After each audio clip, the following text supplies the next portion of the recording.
Bom dia, queridos irmãos e irmãs da Paróquia São Lucas e demais amigos que vão ver esse vídeo, que o Senhor nos abençoe.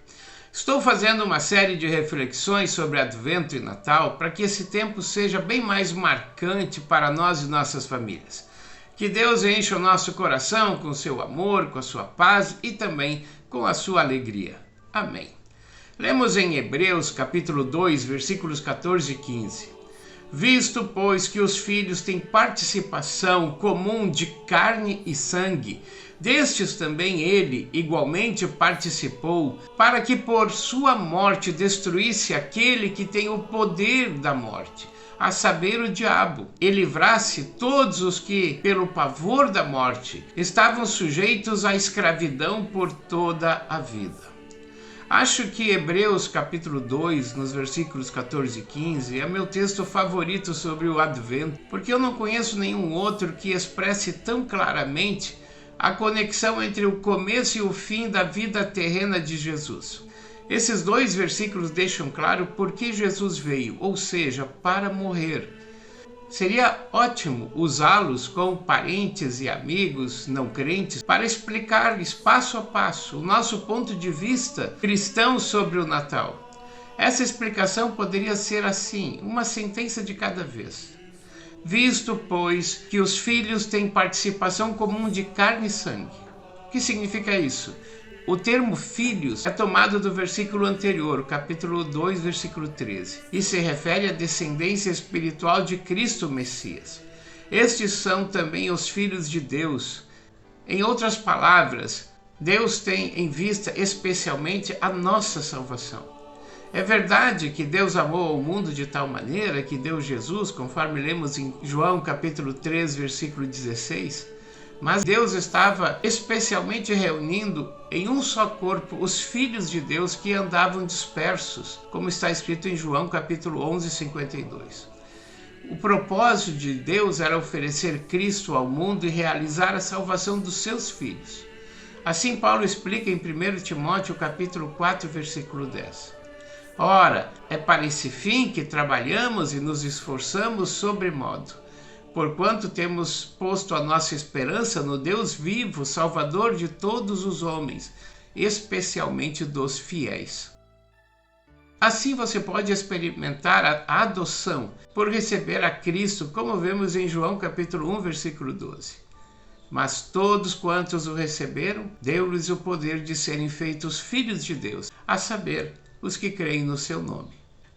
Ainda sobre o versículo, ele continua dizendo assim: destes, carne e sangue, também ele igualmente participou.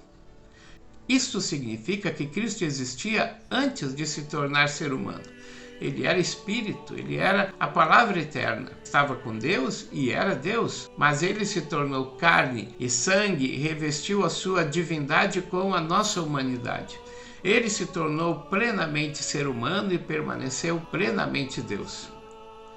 O versículo ainda continua: para que, por sua morte, quer dizer, a razão pela qual Jesus se tornou humano era morrer.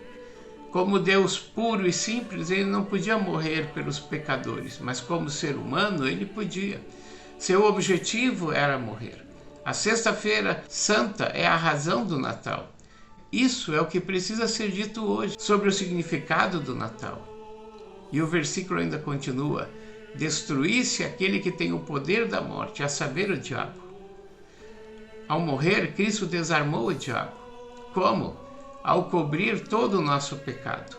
Isso significa que Satanás não tem motivos legítimos para nos acusar diante de Deus? Lemos em Romanos capítulo 8, versículo 33. Quem intentará acusação contra os eleitos de Deus? É Deus quem os justifica, por meio do seu sangue. Segundo Romanos capítulo 5, versículo 9. A arma definitiva de Satanás contra nós é o nosso próprio pecado. Se a morte de Jesus remove o pecado, a principal arma do diabo, a arma mortal que ele tem, é retirada da sua mão. Ele não pode pleitear a nossa pena de morte, porque o juiz nos absolveu por morte de seu filho. E ainda o versículo continua: e livrasse todos que pelo pavor da morte estavam sujeitos à escravidão por toda a vida. Logo, nós estamos livres do pavor da morte. Deus nos justificou. Satanás não pode derrubar esse decreto.